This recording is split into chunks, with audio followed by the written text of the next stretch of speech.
រឿងយុធាថៃវាយប្រហារដោយអាវុធធ្ងន់ធ្ងរលើប្រាសាទព្រះវិហារត្រូវបានកម្ពុជាប្រាប់ទៅប្រតិភូមកពីជាង150ប្រទេសមកគណៈប្រតិភូជាង150ប្រទេសតំណាងកម្ពុជាបានប្រាប់សហគមន៍អន្តរជាតិថានៅក្នុងជម្លោះព្រំដែនកម្ពុជាថៃយុធាថៃនៅតែបន្តរងការវាយប្រហារដោយអាវុធធ្ងន់ធ្ងរការទម្លាក់គ្រាប់បែកដោយមានទាំងការប្រើប្រាស់គ្រាប់បែកជាអាវុធហាមឃាត់ដោយច្បាប់អន្តរជាតិទៅលើប្រាសាទព្រះវិហារជាដំស៊ូយ៉ារ៉ាប្រធានក្រុមប្រឹក្សាវប្បធម៌អាស៊ីបានប្រាប់សហគមន៍អន្តរជាតិថាករណីប្រាសាទព្រះវិហារទោះបីជាសាលាក្រមតុលាការយុត្តិធម៌អន្តរជាតិ ICJ នៅឆ្នាំ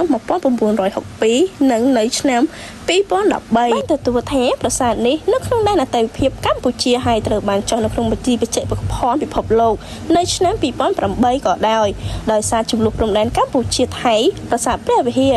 នៅតែបន្តរងការវាយប្រហារដោយអាវុធធ្ងន់ធ្ងរការទម្លាក់គ្រាប់បែក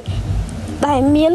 ការប្រើប្រាស់គ្រាប់បែកចល័តជាអាវុធហាមឃាត់ដោយច្បាប់អន្តរជាតិផងដែរឯកឧត្តមស៊ូយ៉ារ៉ាថ្លែងយ៉ាងដូចនេះធ្វើក្នុងសន្ទរកថាពិភពលោកយូរសួស្ដីពីគោលនយោបាយវប្បធម៌និងការអភិវឌ្ឍប្រកបដោយចរិយាភាពប្រព្រឹត្តទៅនៅថ្ងៃទី29ខែកញ្ញាដល់ថ្ងៃទី1ខែតុលាឆ្នាំ2025នៅទីក្រុងប៉ារីសលេណាប្រទេសអេស្ប៉ាញដែលមានការចូលរួមពីគណៈប្រតិភូជាង150ប្រទេស